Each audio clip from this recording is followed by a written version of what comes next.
Assalamualaikum warahmatullahi wabarakatuh. Hari ini cikgu akan sambung mengenai kesan penyalahgunaan dadah. Yang pertama, kesan penyalahgunaan dadah. Jika perhatikan pada rajah 7.5 ni, yang pertama dia memberi kesan kepada sistem saraf. Dia melambatkan degupan jantung, kadar pernafasan dan juga tekanan darah. Jadi jika semua kadar pernafasan, degupan jantung lambat semua, secara tak langsung dia akan menyebabkan gerak balas terhadap rangsang apa akan menjadi lambat lah. Mengantuk dan koordinasi otot yang lemah. So dia lambat bertindak. So kalau perhatikan, kalau penagih dadah ni, dia akan mudah rasa lesu dan tidak bermaya lah, disebabkan oleh koordinasi otot dia sebenarnya yang terlalu lemah. Yang tu biasanya kalau orang yang mengambil dadah jenis halusinogen lah. Seterusnya kita pergi kepada ni yang dilambatkan. Ni yang melambatkan. Secara tak langsung dia juga merangsang. Merangsang tu dia jadi terlampau aktif. Degupan jantung, kadar pernafasan dan tekanan darah akan menjadi lebih bertenaga, aktif, perasaan yang tidak menentu dan kadang-kala boleh menyebabkan perlakuan ganas. Ini biasanya contoh dadah jenis perangsang seperti dadah zombie ataupun dadah moden yang cikgu tunjuk dalam video hari itulah. Ataupun kita kata mungkin juga setengah dadah seperti ecstasy ataupun pil kuda. So yang ni yang jenis merangsang, dia menjadikan pernafasan kita menjadi aktif. So kedua-dua ni menyebabkan gangguan persepsi, halusinasi dan juga ilusi. Kedua-duanya merupakan bahaya lah. Yang ni yang menyebabkan badan kita kurang aktif. Dan ada juga dadah yang menyebabkan badan kita terlampau aktif. Jadi ketidakseimbangan hormon pula, apakah kesannya? Badan akan mengalami gangguan koordinasi. Koordinasi tu maksudnya badan kita akan jadi tak stable lah. Awak akan jadi sengit-sengit, macam nak terbalik je kan. Ataupun satu lagi, mungkin tindak balas kita akan menjadi kacau lah. Badan akan terdedah kepada bahaya dan kecederaan. Cuba bayangkanlah kalau macam badan kita terkena benda yang panas, jadi tindak balas tu lambat. Jadi tangan kita tu akan terbakar je lah kan, sebab lambat tindak balas. Slow, orang kata slow. Seterusnya, tubuh badan akan mengalami pertumbuhan yang melampau atau tidak berlaku perkembangan jika berlaku kerosakan pada kelenjar pituitari. Yang ni, kalau terlampau banyak hormon pertumbuhan, kesannya ialah pertumbuhan akan menjadi melampau. So yang ni yang biasa itulah gigantism. So badan akan jadi terlampau besar. So orang kalau dekat China cikgu rasa yang gergasi lah dia terlampau tinggi. Manusia normalnya setakat lutut dia je manusia normal. Ni kita yang normal. Dia memang tinggi. So dia pertumbuhan badan dia melampau. Jika tidak dirawat, sebenarnya dia akan menyebabkan kerosakan pada kelenjar pituitari. Perkembangan seks sekunder akan terbantuk jika hormon estrogen dan testosteron gagal berfungsi secara normal. Jadi hormon estrogen ni ada pada wanita iaitu melalui rembesan kelenjar ovari, dan testosteron ni pada lelaki yang melalui rembesan kelenjar testis. Jadi kalau kedua-duanya terbantut, jadi perkembangan pun akan terbantuk juga. Mungkin wanita tersebut tak boleh melahirkan anak, mandul, sama juga dengan lelaki. Kedua-duanya boleh menyebabkan mandul. Yang ni jika kegagalan berlaku pada hormon pembiakan lah. Gejala tidak keseimbangan hormon dapat diperhatikan melalui perubahan fizikal dan mental pengidap seperti badan terlalu besar dan tinggi, terlalu kurus, murung dan kurang daya ingatan. Masih lagi kesan ketidakseimbangan hormon. Yang ini perlu kesan penyalahgunaan dadah dan alkohol. Sebelum ni kita hanya mention tentang dadah. So sekarang ni kita nak mention tentang alkohol pula tentang penggunaan alkohol. Okey, yang paling jelas sekali pertuturan tidak jelas. Yang inilah yang berlaku pada orang mabuk kan. Dia bercakap merapu je, pertuturannya tidak jelas. Mengambil alkohol akan memberikan kesan buruk kepada bahagian cerebrum. Okey, cerebrum ni ialah bahagian otak yang mengawal tindakan terkawal. Okey, bahagian otak yang mengawal tindakan terkawal termasuklah bercakap, berfikir. Jadi bila ambil alkohol, pertuturan kita akan tak jelas sebab bahagian otak yang mengawal pertuturan tu terganggu. Okay. Hal ini menyebabkan mereka yang minum alkohol secara berlebihan akan mengalami pertuturan yang tidak jelas dan meracau. Okay, pertuturan yang tidak jelas biasalah berlaku pada orang yang mengambil alkohol ataupun yang mabuk kan. Sebab apa? Dia mengganggu cerebrum. Cerebrum ialah di bahagian otak depan ni lah. So, otak depan ni adalah cerebrum. Masih lagi kesan penyalahgunaan alkohol. Yang kedua, tindakan refleks. Okay, tindakan refleks lambat ni maksudnya tindak balas yang dilakukan tu lambat. Biasanya kan kalau kita kena paku ke, kena cedera apa-apa ke, tangan terluka ke, kita akan terus tangan kita tu tertarik kan, boleh menyelamatkan tangan kita lah. Tapi kalau orang yang ambil alkohol ni, dia menyebabkan tindakan refleks dia lambat lah. Itu kerana bahan kimia psikoaktif yang ada di dalam dadah ataupun etanol di dalam alkohol tu akan melambatkan gerak balas. Okay. Melambatkan gerak balas. Jadi apa yang dibuat sebenarnya bahan kimia tu dia berada di antara neuron. Neuron tu adalah saraf. Okay, ini saraf. Saraf kita.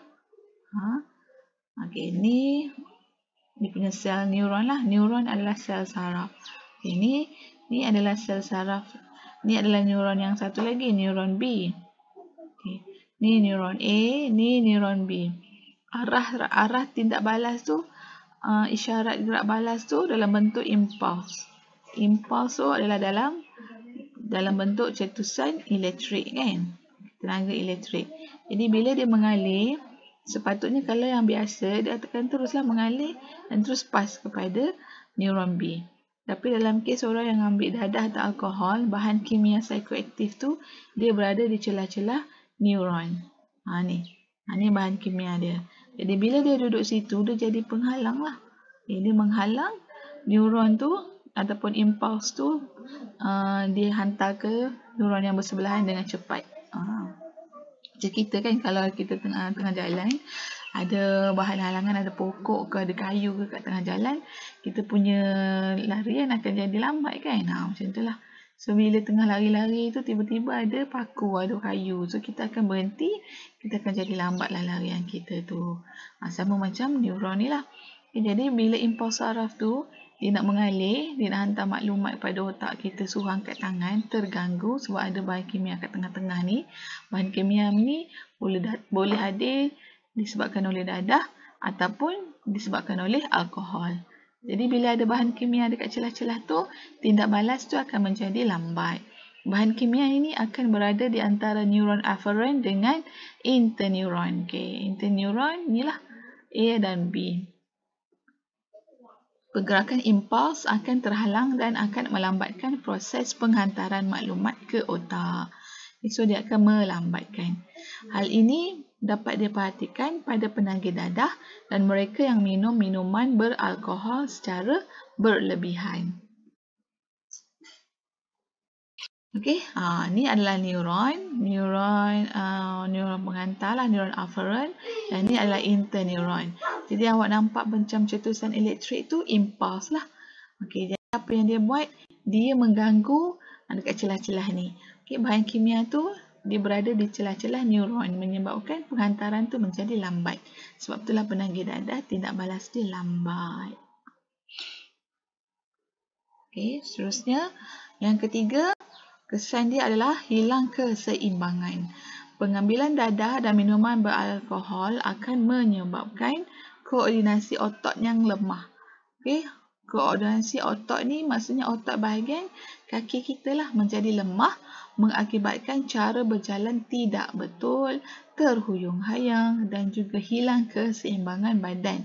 Sebab itulah orang yang kaki mabuk ataupun orang yang penagih dadah, dia jalan huyung-hayang, okay? Dan dia macam mudah jatuh kan. Sebab apa? Alkohol dan dadah tu sebenarnya menyebabkan keseimbangan badannya menjadi hilanglah. Tak ada keseimbangan. Okay. Yang keempat ialah sirosis hati. Sirosis hati tu bahaya dah lah. Okay. Kalau dia terlampau lama menjadi pemabuk, dia dah lama dah ambil dadah, okay, hati dia akan menjadi merah. Okay, mula-mula hati dia akan jadi merah dululah. Merah tu maksudnya dah berlaku inflamasi. Inflamasi tu maksudnya dah berlaku radang. Okay, hatinya dah mula merah-merah, jadi radang. Okay, kemudian dia tak hiraukan, dia teruskan juga mengambil dadah dan juga alkohol.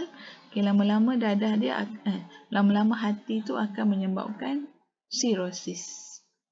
Okay, sirosis hati tu keadaan hati yang telah berosak lah.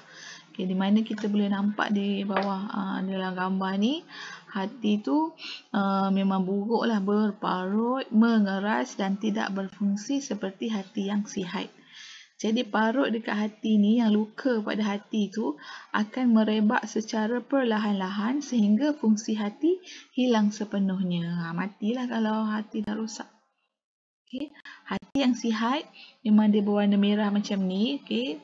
Elok je, tak ada cedera, luka apa semua pun tak ada. Okay. Tapi mereka yang ada sirosis hati, hati dia membengkak dan luka lah. Bengkak dan luka. Yang ini disebabkan oleh bahan toksik lah. Okay, bahan toksik ataupun racun yang ada dalam dadah dan juga alkohol yang dia minum tu lah. Okay, so dalam dadah ada racun. Sama juga dalam alkohol. Okay, alkohol ni awak jangan refer kepada alkohol yang mahal tu je. Alkohol yang murah-murah tu pun lagi bahaya. Okay, lagi bahaya. Contohnya macam bir, Tiger apa semua tu. Kalau yang kampung punya, banyaklah air ketum. Air ketum pun dia menyebabkan mabuk. So dia di bawah alkohol juga. Apa sahaja benda minuman yang mabuk tu kita masukkan dia dalam alkohol. Okay, lama-lama bahan toksik yang ada dalam hati yang dia guna terlampau lama tu boleh mencederakan hati dia lah. Hati dia akan bengkak dan luka, lama-lama akan rosak. Jadilah sirosis hati. Ulcer perut, banyaklah. Tadi sirosis hati dia merosakkan bahagian hati kita, ni hati, okay, dan juga boleh merosakkan perut. Okay, apa caranya? Sebabnya bahan toksik dan juga bahan toksik yang beracun daripada dadah dan alkohol tu, dia sifat dia panas kan. Jadi bila dia panas, dia boleh menyebabkan ulcer perut. Ni adalah sel perut, so dia boleh menyebabkan luka pada perut. So, bila lama-lama, luka ni lama-lama dia akan menjadi ulcer lah, dia akan merebak. Okay, keadaan selaput di perut mengalami luka. Hal ini demikian kerana alkohol menyebabkan perut menghasilkan lebih banyak asid daripada biasa. So, asid tu akan menghakis dinding perut dan menyebabkan radang pada dinding perut. Pesakit akan mengadu pedih atau sakit di kawasan ulu hati. Okay, dia mudah merasa kembung perut, loya dan akhirnya akan muntah. Okay. Pesakit ulcer perut juga boleh mengalami gejala yang lebih serius seperti muntah darah dan najis yang berwarna hitam. Okay. Lama-lama apabila luka tu terlampau besar dan tak dirawat, darah tu akan keluarlah melalui mulut dia bila dia muntah. Okay. So, bila muntah dan muntah berdarah, dia akan sering sakit ulu hati dan dia rasa kembung, dia rasa tak selesa lah pada perut dia. Itu adalah ulcer perut. Okey, yang ni kesan kesihatan, kesan penyalahgunaan dadah dan alkohol kepada kesihatan fizikal dan mental. Kalau tadi dari segi kesihatan badan kita kan, okey, menyebabkan penyakit-penyakit. Contohnya macam sirosis hati, ulcer, ketidakseimbangan badan, hilang bertutur apa semua tu. Okay, yang ni pula kepada kesihatan mental. Yang ni yang paling bahaya lah. Kalau masyarakat kita yang ni paling bahaya. Sebab dia boleh menyebabkan perlakuan ganas, Pengampilan dadah seperti amfetamin akan mengaktifkan sel-sel otak dan akan meningkatkan kadar metabolisme dan seterusnya menyebabkan penagih dadah ataupun kaki mabuk tu menjadi lebih aktif, tidak dapat tidur. Dia tak boleh tidur malam lah, tengah hari je dia tidur ataupun tengah hari pun dia tak tidur.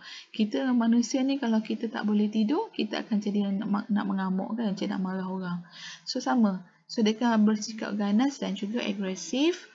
Seseorang yang minum alkohol secara berlebihan akan mabuk dan hilang kewarasan fikiran. Mereka akan berlakuan seperti orang gila, ketawa, bersorangan, bertindak di luar kawalan dan juga boleh menjadi ganas dan membahayakan orang yang berada di sekeliling dia. Okey, kalau dia tu adalah seorang ayah, dia akan bahayakan anak-anak dan isteri dia lah. Dia akan jadi kaki pukul apa semua tu kan. Kalau dia seorang anak, dia pun akan bahayakan mak ayah dia jugalah. Dengan tak semena-mena nanti, dia boleh ambil pisau, dia boleh je bunuh mak dan ayah dia. Sebab masa tu, fikiran dia dah di luar kawalan dia dan dia lebih cenderung untuk bersifat agresif.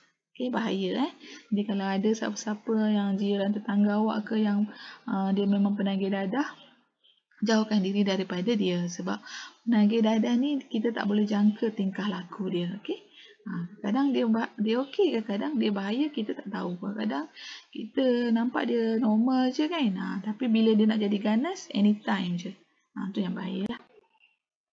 Okay, seterusnya kita lihat kesan penggunaan dadah dan alkohol kepada kesihatan dan mental. Okay, yang kedua menyebabkan halusinasi. Ini adalah contoh dadah adalah ganja lah. Okay, menyebabkan dia berkhayal dan dia nampak benda yang bukan-bukan lah. Menyebabkan penagih itu mengalami halusinasi, paranoid, dia mudah rasa takut ataupun dia syak wasangka. Ini banyak kes yang berlaku. Dia syak wasangka kalau dia dah berkahwin, dia syak bini dia tu curang lah apa semua kan, padahal tak ada pun. Halusinasi ni dia nampak benda yang bukan-bukan lah. Jadi bila dia nampak benda yang bukan-bukan, dia akan jadi agresif. Okay. Jadi sebagai latihan pengukuhan pada hari ini, cikgu minta anak murid semua boleh rujuk buku teks muka surat 157, praktis formatif 7.2. Okey. So tugasannya salin soalan ni dan cubalah jawab. Buat dalam buku latihan. Semua jawapan ni ada pada slide penerangan cikgu tadilah. Okey. Bagaimana bahan kimia dalam dadah dan minuman beralkohol memberikan kesan pada neuron. Bagaimana dadah dan alkohol mempengaruhi rembesan hormon dan menyebabkan ketidakseimbangan hormon tadilah kan. Okay. So, jawab 3 soalan ni. Okay, so itu saja untuk kelas kita pada hari ini. Assalamualaikum warahmatullahi wabarakatuh.